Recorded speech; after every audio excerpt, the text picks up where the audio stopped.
Esta noche vamos a empezar directamente con un tema muy interesante. Jesucristo, Hijo de hombre, además de Hijo de Dios. Prestemos atención porque lo que vamos a oír servirá no solo a nosotros, sino también en un diálogo con otra gente. Usted me ha dicho que ha compuesto 5 nuevos misterios del Rosario. Estoy curioso. ¿Cómo son? Sí, los misterios silenciosos. Los misterios silenciosos, así se llaman. Nos hacen meditar sobre un área importantísima de la vida de Jesús. Los 18 años de vida casera y trabajadora de Jesús. De los 12 a los 30 años.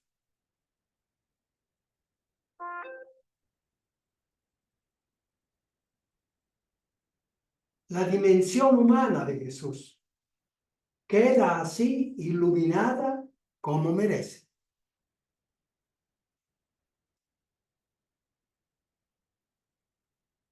¿Se trata entonces del aspecto humano de Jesús? Exacto. El profeta Ezequiel nos ayuda. En el libro del profeta Ezequiel, mucho se usa la expresión hijo de hombre. Significa ser humano. Hijo de hombre, ser humano.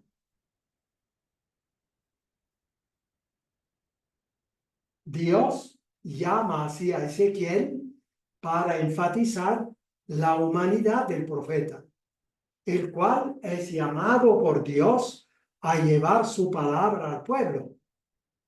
La tarea es divina, pero él, el profeta, es un ser humano, limitado y servidor.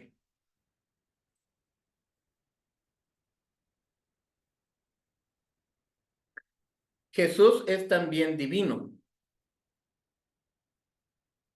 Lo sabemos bien, pero recordémoslo siempre. Es su dimensión humana que podemos y debemos imitar. Que la dimensión divina no la podemos imitar.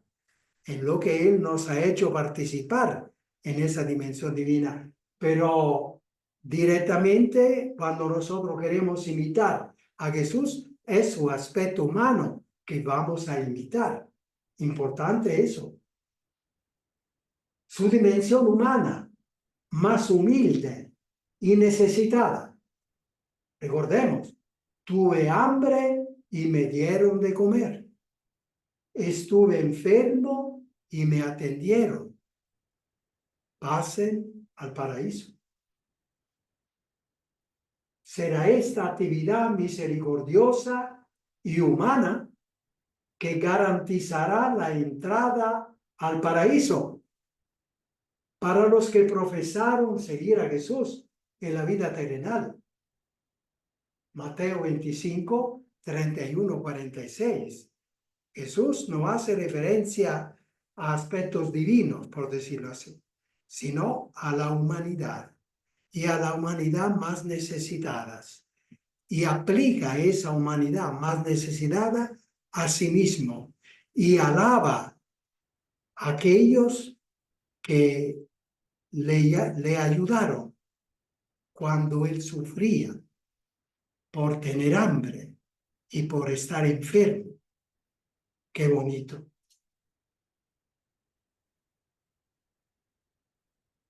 ¿Se trata entonces del aspecto humano de Jesús? Sí, es lo que hemos dicho. El profeta Ezequiel precisamente habla de esto. El ser humano, hijo de hombre. Y Jesús frecuentemente en el Evangelio, cuando dice, oh, soy el hijo de hombre, el Hijo de Hombre, cuando Jesús usa esa palabra, quiere decir yo, refiriéndose a esta cuestión del profeta Ezequiel.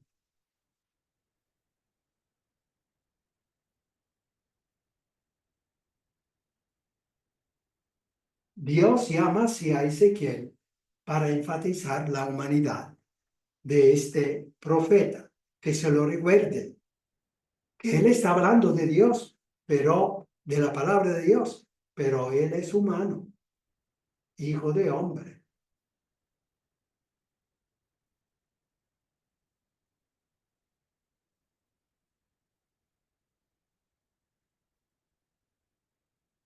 Aquí estamos en el curso antiguo o antiguo paradigma y nuevo paradigma, lo que se decía antes, lo que se interpretaba antes y cómo hay que interpretar ahora el nuevo paradigma. Entonces vamos a ver cómo se interpretaba la persona de Jesús desde el principio hasta nuestros días. Vamos a ver. Pero los cristianos parecen buscar e interesarse solo en el Jesús divino, ese aspecto humano al que Jesús señala en el juicio universal, no parece llamar mucho la atención de los devotos. Lastimosamente, la tendencia de los cristianos ha sido desde el principio la de apoyarse en la dimensión divina de Jesús, hasta llegar al punto de negar su dimensión humana, su humanidad, lo cual es cosa muy grave. Estamos perdiendo la persona de Jesús. ¿Es la herejía del monofisismo? Exacto. La herejía del monofisismo. Monofisismo son dos palabras griegas. Monos, que significa uno. Physis, que significa naturaleza. Entonces Jesús tenía una sola naturaleza, la naturaleza divina. Esa era la herejía, el monofisismo. Una sola naturaleza y la naturaleza divina. Se anulaba la naturaleza humana. Una gran herejía tremenda. Esta herejía fue condenada en el concilio de Constantinopla, 381. En este concilio se confirmó de una vez que Jesucristo es una persona que tiene dos naturalezas, la naturaleza humana y la naturaleza divina, ambas con sus prerrogativas, a las que hay que considerar intactas, sin división ni confusión, dice la fórmula que condena la herejía. Jesús es una persona con dos naturalezas, humana y divina, sin confusión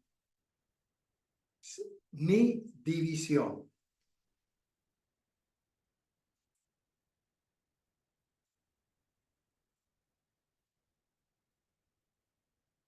La tendencia al monofisismo,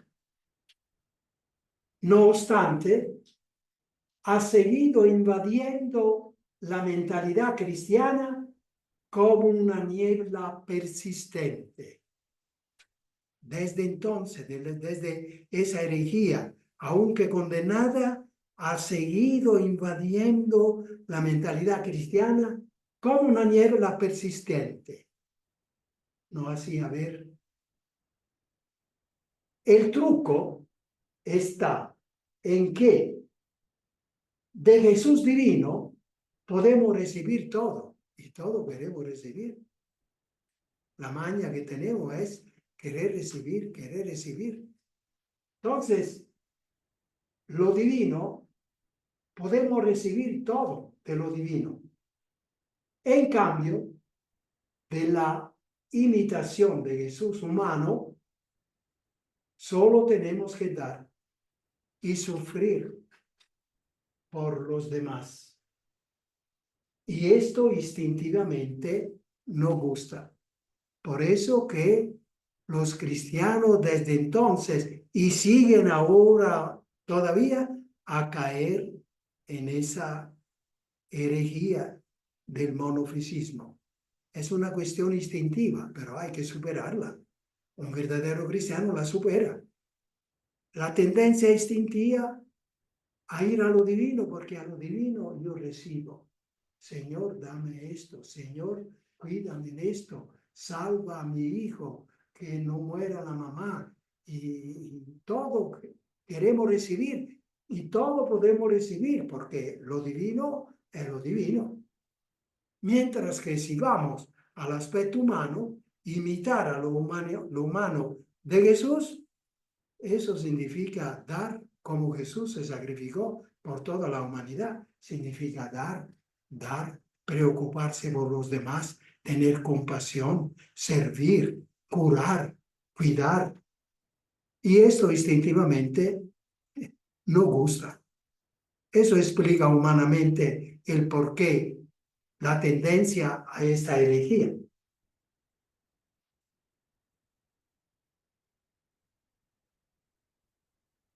Y sin embargo, la verdad es que solo a través de la imitación de la humanidad de Jesús es como podemos apropiarnos de su dimensión divina. Mire qué importante. Si nosotros no imitamos lo humano de Jesús, la preocupación por los pobres, por la compasión, etc. Si no imitamos ese aspecto, nosotros no tomamos contacto con lo divino de Jesús. Fíjense qué cosa fundamental eso. Porque las obras de misericordia corporales son la concreción del amor. Y seguir a Jesús es amar.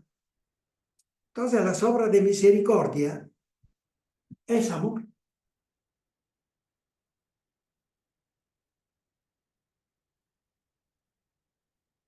Entonces, es solo a través de la imitación de las obras de misericordia corporales como nosotros amamos. Y el amor es el único hábito con el cual se puede seguir a Jesús. ¿Cómo podemos apropiarnos de su dimensión divina? Entonces, son la concreción del amor, que es el único hábito con el cual se puede participar al banquete del cielo, hemos dicho. De manera que amar, y amar significa cuidar de los demás, no estar recibiendo. Eso de la oración nos podrá ayudar a amar, pero el contenido de nuestro seguimiento de Jesús es amar, no es pedir, o no es tanto pedir, sino amar.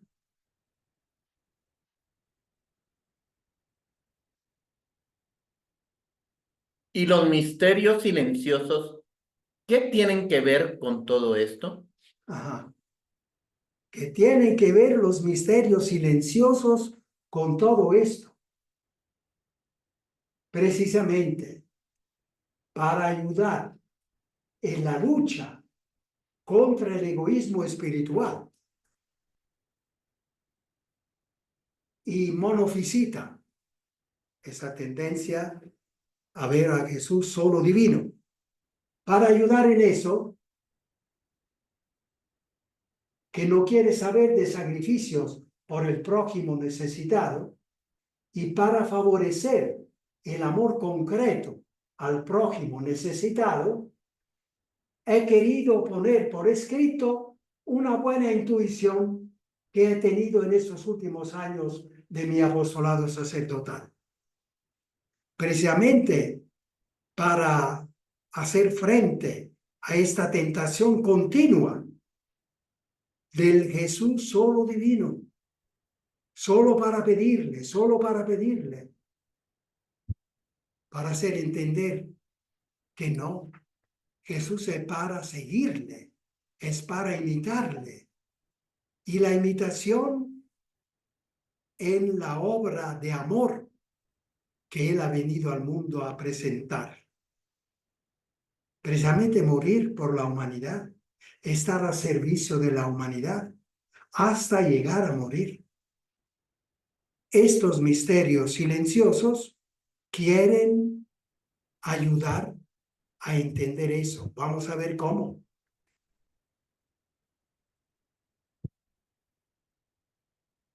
¿Por qué los he llamado misterios silenciosos? Vamos a ver. ¿Por qué se llaman así? ¿Por qué se llaman así? Silenciosos. Porque cubren los 18 años de vida silenciosa de Jesús. Esos años de los cuales los evangelios no dicen nada. Silenciosa. Antes de pasar a la formulación de los misterios, es necesario borrar dos falacias que se dan en torno a los 18 años de vida casera y trabajadora de Jesús. Bueno, sabemos que es la falacia. La falacia es una mentira con apariencia de verdad. Ah, es cierto, ¿no? Los ricos dicen, los pobres son pobres porque no trabajan. Parece cierta la cosa, pero es una gran mentira. Tiene aspecto de cierto, pero es una gran mentira. Es una gran falacia. Y así las falacias que se dan sobre ese periodo de la vida de Jesús. ¿En qué consistirá? Lo vamos a ver.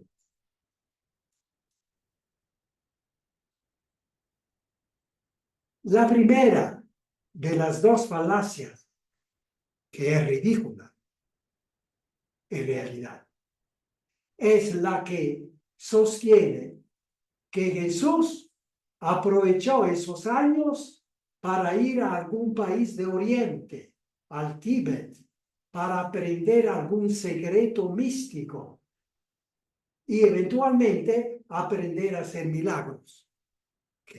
Dice, bueno, no se sabe nada de esos 18 años, pues, y luego se presentó sabiendo tantas cosas, tal vez ha ido a Oriente, como hacen los hippies, como hacían los hippies hace unos años, ¿verdad? Que iban a Oriente para aprender cosas. Así habrá hecho Jesús. La cosa parece creíble, pero es una gran falacia.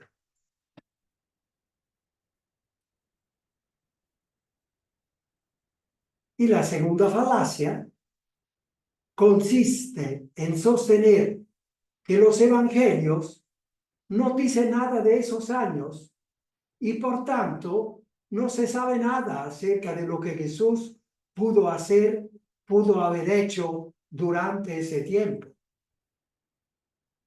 Cuidado, no se sabe nada, pero se puede imaginar casi todo y con mucho realismo. La vida nuestra, el hijo se fue con un grupo de muchachos bárbaros o bandidos y cuando regresa a la casa, ella ha imaginado tantas cosas con esos amigos. No vio nada, pero podía imaginar muy realísticamente cómo él se comportó con ese tipo de amigos que tenía.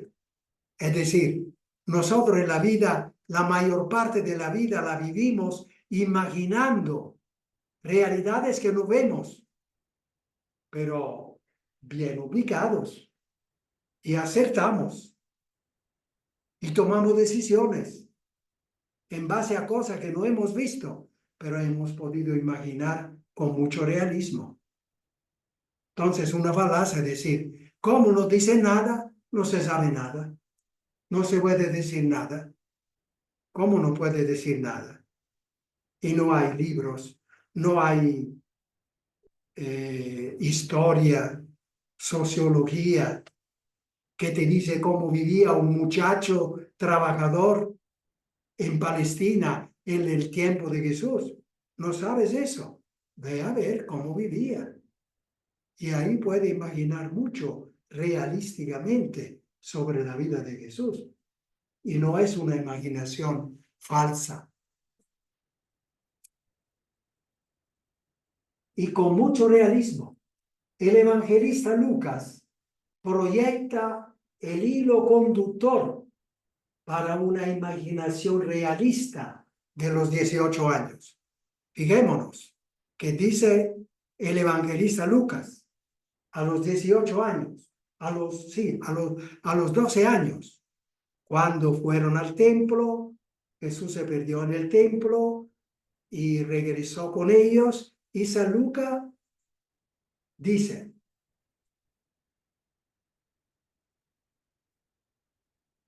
Jesús volvió con ellos y era sumiso a ellos.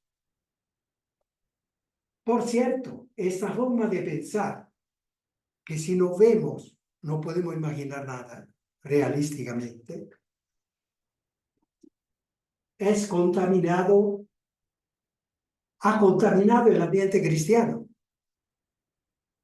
Y hasta hoy, nadie habla de esos 18 años, 18, 30 años. Esto ha hecho un daño grave al cristianismo y lo ha empobrecido mucho. Pues la historia, la antropología, la sociología nos cuentan cómo vivía un adolescente, un joven israelita en ese tiempo. Los evangelios, con su silencio, nos sugieren con naturalidad que Jesús vivió como los jóvenes israelitas del tiempo y del lugar. Vivía sumiso a ellos.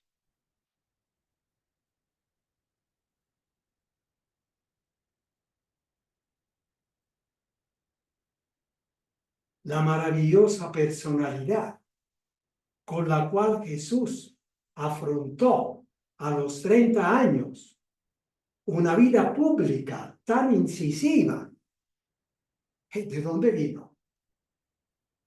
Esa personalidad tan atrayente, tan fuerte, tan bella, ¿y de dónde vino? Tenía 30 años. Vino de esos 18 años. Eso no es ningún problema admitir eso. Es normal. Es normal. Entra a los 12 años, sale a los 30 con ese tipo de personalidad. ¿Y dónde se la formó esta personalidad? En esos 18 años. Tan sencillo. Una vida pública tan incisiva nos permite leer esos 18 años como un libro abierto.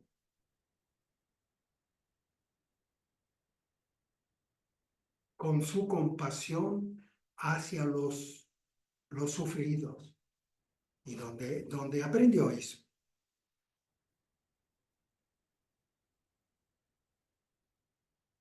Una personalidad ideal en todas las áreas: humana, psicológica, social, cultural y religiosa.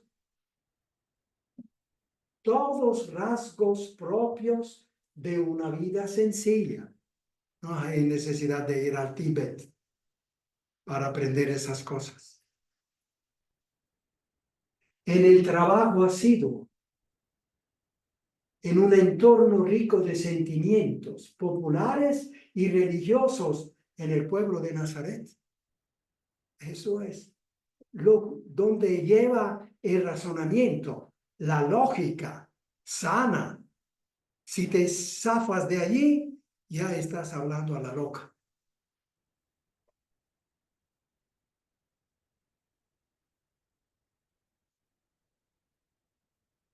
Y ahora vamos al nuevo paradigma. Esto era como antes, que los cristianos nos confundimos con el monofisismo. El Jesús solo divino, nada de humano. Ahora decimos, vamos a decir, ¿cómo habría que seguir a Jesús? Entonces, ¿cómo los cristianos deberían de ver la figura de Jesucristo con las dos naturalezas e imitar la naturaleza humana de Jesús? Es un nuevo paradigma, un nuevo patrón, una nueva teoría, un nuevo marco de lectura. Claro, Así, usted dice que hay que cambiar mucho la clave de lectura de esos 18 años. claro, completamente. Hasta ahora ni se leía, ni se leía. Nadie hacía referencia, e incluso los santos. Nadie hacía referencia a ese periodo y explicaba qué había ocurrido en ese periodo. Hay que darle vuelta a la cosa. Los misterios silenciosos quieren llenar un gran vacío en la narración de la vida y espiritualidad de Jesús. Quieren también combatir a la raíz el monofisismo, esta herejía, siempre latente. Sigue. Yo que veo desde el altar, digamos, la iglesia, los cristianos, eso, muchos grupos de oración y novenario y rosarios por todo lado, pero el resto, la otra parte de la vida humana de Jesús, que cuida de los pobres, de los necesitados, muy poquito, no hay mucho fervor. Afortunadamente, ha habido gente que ha fundado órdenes religiosas para cuidar de los más pobres a ese nivel, pero a nivel como de gente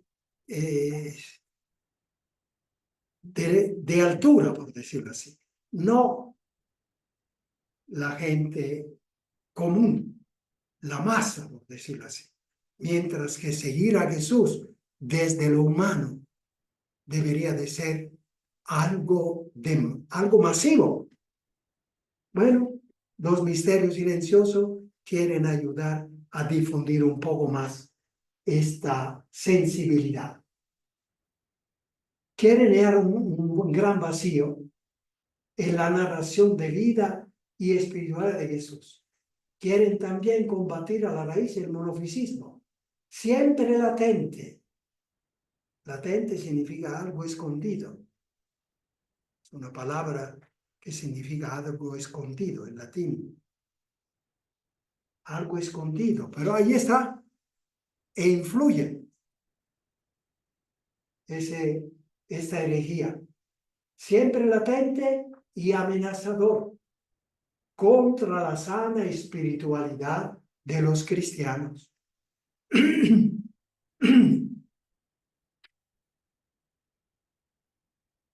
Estamos curiosos de conocer estos 5 nuevos misterios del Rosario. ¿Los leemos? Sí, lo vamos a leer de corrido. Yo se lo voy a leer de corrido. El rosario, el misterio, con sugiriendo una breve reflexión para entender para ubicarnos, para entender de qué estamos hablando. Entonces, una cosa corta, breve. Primer misterio silencioso. Los 18 años de vida casera y trabajadora de Jesús. Eso.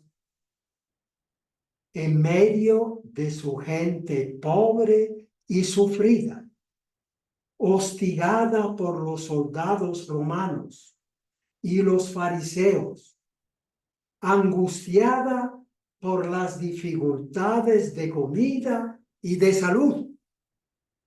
Hay que ubicarse bien.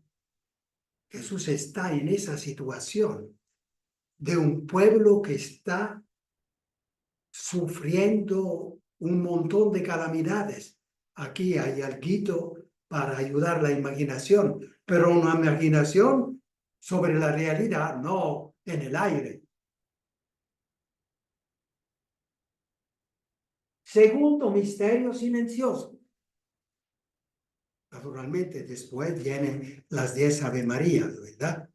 Es la Virgen María que nos ayuda a profundizar este misterio silencioso, como todos los demás misterios. El rosario es una oración cristocéntrica, no María céntrica.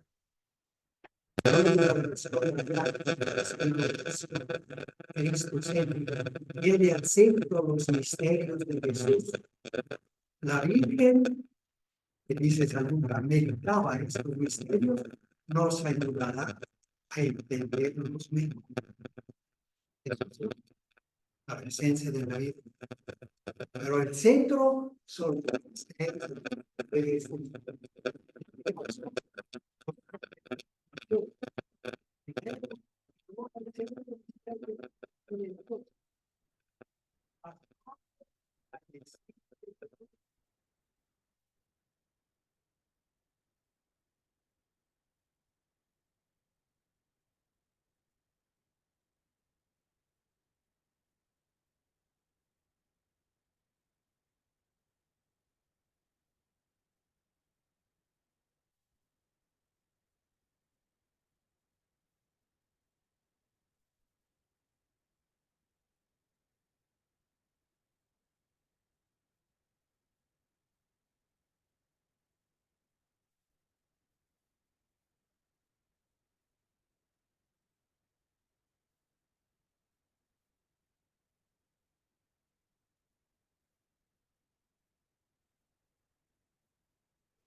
Menos en la maldad. Esto hay que recordarlo siempre. Porque estamos tratando del aspecto humano de Jesús. De vez en cuando la tentación nos viene a decir, sí, pero Jesús era Dios. No confundan. Sin confusión ni división. Jesús, desde las tentaciones, vientos hacia los callos.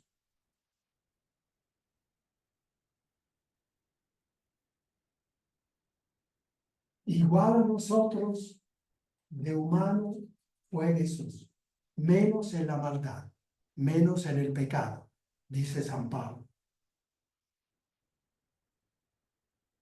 También fueron las manos encallecidas de Jesús, como los humanos, trabajadores con las manos encallecidas. Sería muy bueno que meditando en este misterio se dejara que hablaran los compañeros trabajadores de Jesús. Está en un grupo, a ver, ustedes que son trabajadores, digan un poco o aquí, solamente nosotros imaginamos, escuchar los compañeros de Jesús que trabajaban con Jesús. Cuéntenos sobre ese trabajo, sobre esta mano encallecida. Cuéntenos. Entonces, estos trabajadores amigos de Jesús, que nos cuenten qué significaba estar esperando en la plaza con el ansia de ser escogido por los dueños del campo o de la viña y así poder llevar a la casa el pan de cada día. Que nos cuenten. Que nos cuenten porque eso es lo que sentía Jesús. Por eso es importante que escuchemos qué dicen ellos.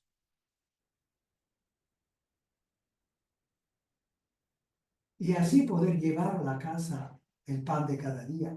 Que hablaran de las humillaciones y los sufrimientos de cada día. Los hijos llorando en la casa y los ancianos siempre al borde de la agonía por tantas necesidades. Dejen hablar. Escuchemos lo que dicen los compañeros de Jesús. Y claro, aquí alguien que ayude en la imaginación realista. Pero también que estos trabajadores y trabajadoras dijeran cuántas cosas bellas experimentaban juntos. Las invitaciones a las fiestas caseras, las expresiones recíprocas y abundantes de solidaridad, la comprensión, la compasión activa en los momentos duros, una vida pobre, pero rica de los sentimientos humanos más bellos. Entonces uno se ubica mientras que está rezando en los Ave María en este misterio silencioso de Jesús. Tercer misterio silencioso. Las angustias de Jesús. No solo trabajo externo, sufrimiento externo, sino dentro. Las angustias. Angustia de angosto. Cuando una preocupación, un sufrimiento te hace el corazón cada vez más estrecho, que no puede respirar. Las angustias. Se le murió José, padre, amigo y maestro. Llevar adelante solo el peso de la casa, donde posiblemente vivía no solamente María, sino también primitos y sobrinitos que habían quedado huérfanos. En ese tiempo, mucho más que en este tiempo nuestro. Aquí sucede, conocemos. Los hombres se morían por ir a la guerra, se morían de todo. Y frecuentemente quedaban los niños. Y entonces los parientes se lo agarraban y lo llevaban a la casa. Seguramente se puede imaginar con realismo que también en la casa de Jesús.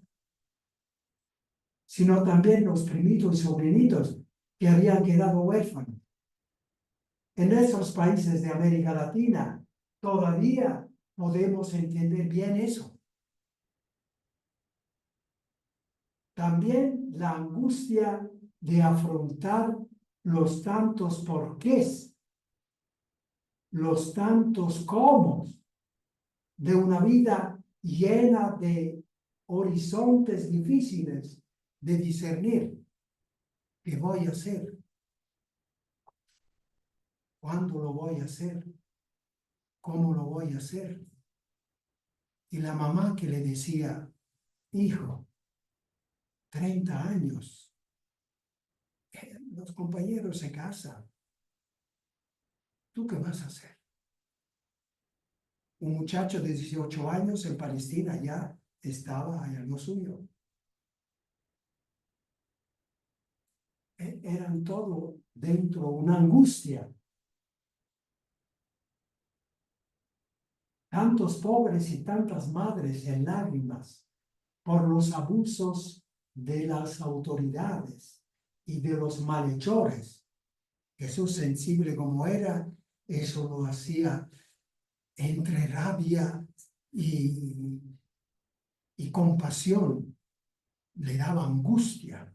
Mamá, hoy hemos visto eso. ¿Qué cosa? Tantas adolescentes violadas por los soldados romanos. El ejército hacía bandidencia. Cuarto misterio silencioso. El discernimiento vocacional de Jesús. Muchacho, ¿qué voy a hacer? ¿Me voy a casar? Algunos muchachos, nosotros aquí tenemos un grupo de muchachos que vienen de familia y quieren ver qué significa ser fraile. Está pensando en otro y eso se llama discernimiento vocacional. Jesús estaba en esto. ¿Qué voy a hacer?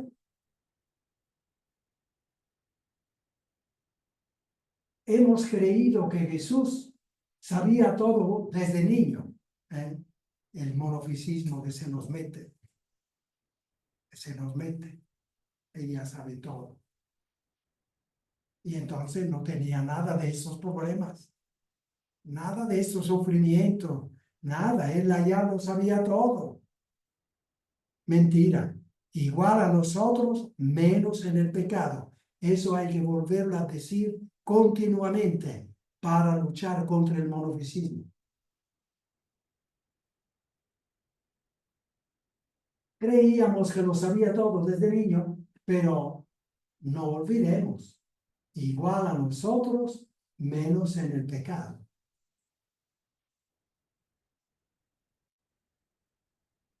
Pasaban los años, los compañeros de edad tomaban con naturalidad el camino de casarse. Jesús no se decidía nada. ¿Qué hacer? ¿Cuándo hacerlo? ¿Cómo hacerlo? El Espíritu Santo urgía sobre la humanidad de Jesús. Hay que responder a Dios. Jesús no se decidía qué hacer y cuándo hacerlo. El Espíritu Santo urgía e iba llenando la inteligencia diamantina de Jesús. Era una inteligencia que captaba todo, que solucionaba los problemas. La inteligencia diamantina, como demostró en la boda de Caná, agarrado de sorpresa. ¿Qué voy a hacer? Pero tenía la fe bíblica. Dios, ya ven. Hay pobres, esta gente es gente pobre que ha quedado sin vino. Tú que has creado el vino, interven. Haga lo que él le diga, decía la Virgen, sin escuchar qué era lo que estaba pensando eso. Se sabía, ella estaba acostumbrada que Jesús tenía un sentido práctico, eficiente, que lo solucionaba todo. Solucionará también eso. ¿Qué hacer y cómo hacerlo? La inteligencia adamantina de Jesús. Esa voluntad de una pieza. Y moldeando un corazón decidido a ser fiel al amor a toda costa. El Espíritu Santo sabía que Jesús era así y por lo tanto decía, sal, sal al aire libre.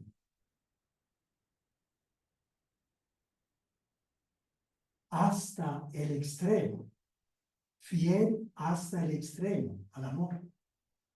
Un polvorín de vitalidad y de vida en favor de toda la humanidad.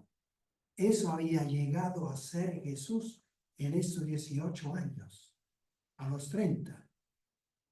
Y a los 30 sale, en 2 años y medio, revoluciona el mundo.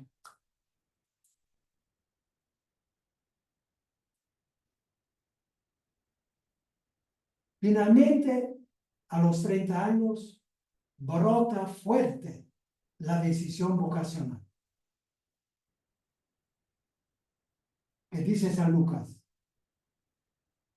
Después del bautismo, inmediatamente, en la sinagoga, yo vine para anunciar la buena noticia a los pobres, consolar a los afligidos, liberar a los oprimidos y anunciar la reforma agraria, es decir, que la tierra volviera a los primeros dueños, gratis, por pura gracia, pagando nada, el jubileo. Jesús, que había vivido esos 18 años, como hemos tratado de imaginar muy realísticamente, ahora sale y explota y hace ver qué es lo que aprendió en esos 18 años. La compasión, cómo la humanidad sufre. Cómo la humanidad sufre. ¿Por qué sufre? ¿A causa de quién sufre? Por eso, esa será su vida. Esa será su vocación. Eso lo hay a hacer. Lucas 4, 18, 21. Es el discernimiento vocacional de Jesús, consecuente con la vida casera y trabajadora en Nazaret. Sí termina, ¿verdad? No. Ya no. Sí. Falta el quinto misterio. Quinto misterio silencioso. Los frutos maravillosos de los 18 años. De los 18 años silenciosos. Silencioso, que sin embargo gritaron muy fuerte a la humanidad de todas las generaciones, de todos los continentes. Y estos 18 años lo apartamos, no se sabe nada. No son los fundamentales. Son los años fundamentales de la personalidad de Jesús. Y es donde nosotros tenemos que imitar a Jesús. Deberán de ser fundamentales también para nosotros. No sabemos qué tenemos que hacer, cómo queremos ver. Medita sobre los misterios silenciosos. Medita sobre esos 18 años.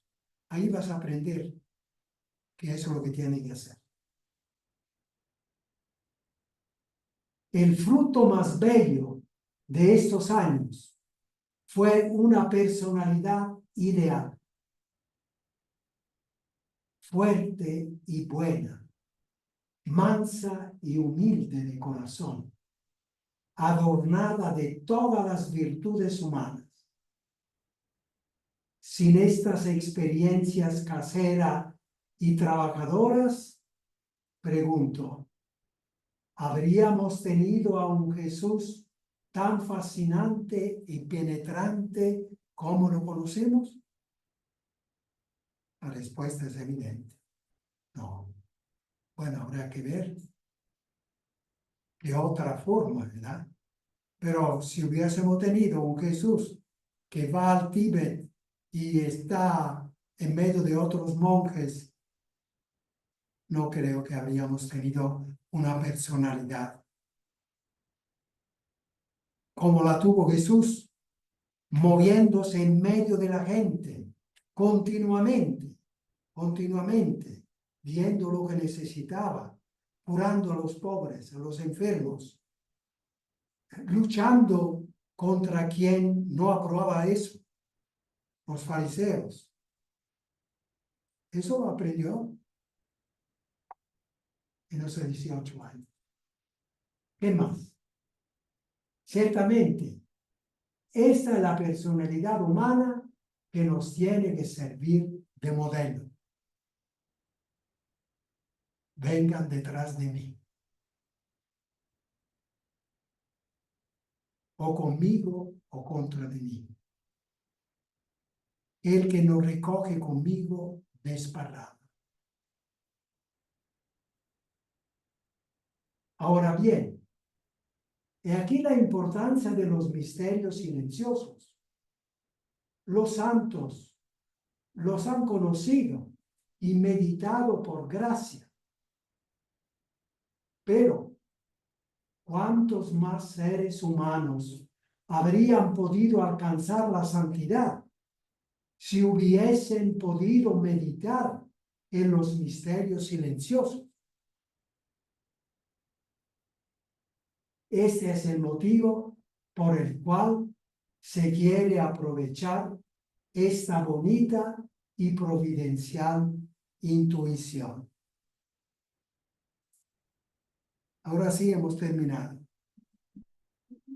Justo a tiempo. Tal vez hay lugar para una o dos preguntas que vaya en sintonía con lo que hemos presentado. Sin embargo, ustedes lo podrán seguir viendo aquí, meditar y darlo a conocer, estos misterios silenciosos. Fray Mauro, Sí, buenas noches. buenas noches. Realmente es una maravilla pensar en estos misterios silenciosos. De repente cuando los hacemos, ¿verdad? No podemos casi pasar de un misterio a otro porque todo es tan real. Es así paradójicamente. Pero pienso en este momento, si las palabras de Juan Bautista, yo digo siempre como que Juan el Bautista lo presentó oficialmente. Cuando lo ve venir allá y dice, ese es el Cordero de Dios.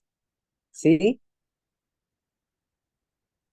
Sí, sí, naturalmente esa era una presentación, es decir, global, integral de Jesús. Y Sí. empezó con lo más alto. Este es el Cordero de Dios. Aquí hemos dicho Dios. que este Cordero de Dios Sí. tenía dos naturalezas y la que tenemos que imitar de este Cordero de Dios es la naturaleza humana. Por eso la importancia de su misterio. Pero claro, esa imitación de la naturaleza humana de Jesús nos hace tomar contacto directo con la Así persona es. divina Sí. de Jesús y nos hace absorber, recibir la divinidad de Jesús y nos hace crecer hasta la estatura de la divina naturaleza. Eso es, todo es el trayecto, ¿verdad? Nosotros, Sí, es dicho, una maravilla, ¿verdad?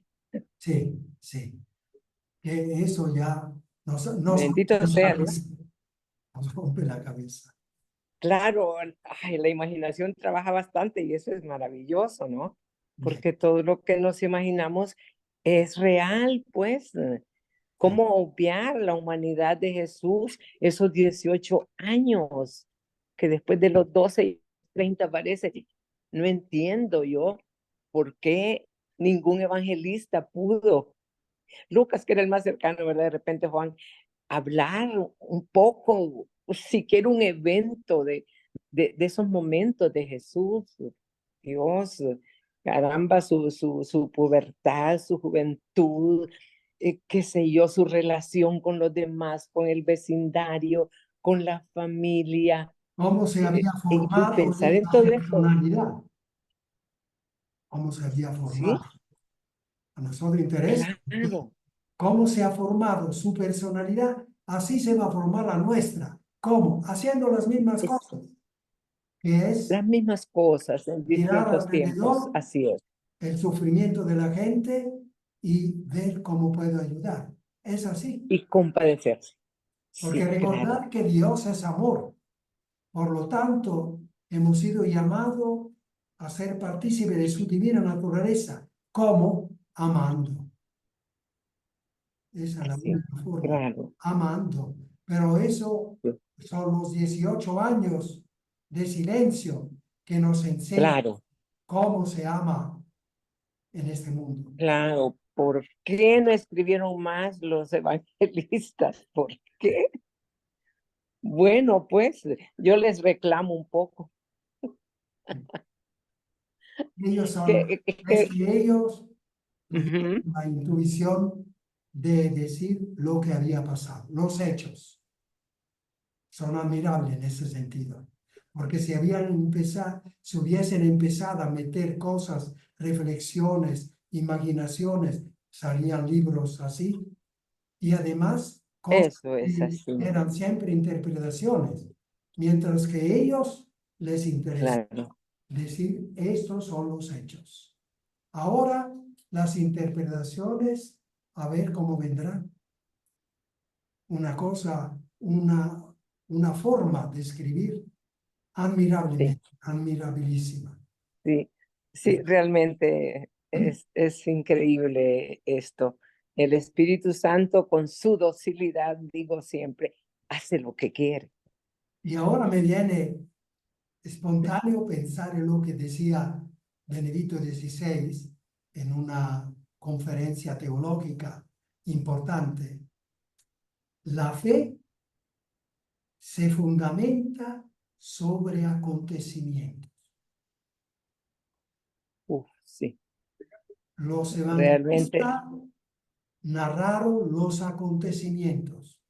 Luego las claro, interpretaciones de los acontecimientos a lo largo de los siglos, a lo largo de los continentes, hay millones de interpretaciones. de interpretaciones, sí, Y sí, sabemos que eso tampoco va a perder, porque Jesús ha dado a Pedro la capacidad de decir la última palabra sobre la verdadera, definitiva interpretación de esos acontecimientos. claro, sí. Impresionante. Impresionante. Buenas noches, Fray. Buenas noches a todos. Qué Bien, bello ha estado todo. hemos Una pregunta. ay, sí, Mire, Fray Mauro, ¿y uno no se puede ayudar un poco con todos esos evangelios apócrifos que hay? a ver que Porque yo ahí no entiendo hay bien. más parte. No entiendo bien, No, que si no no capto puede, bien. no puede uno ayudarse a conocer sobre estos años silenciosos con los evangelios apócrifos que hay. Buena pregunta. La hermana dice, si los evangelios apócrifos pueden ayudar en esto. Apócrifo significa no auténtico. Sí, no fueron reconocidos inspirados por la iglesia.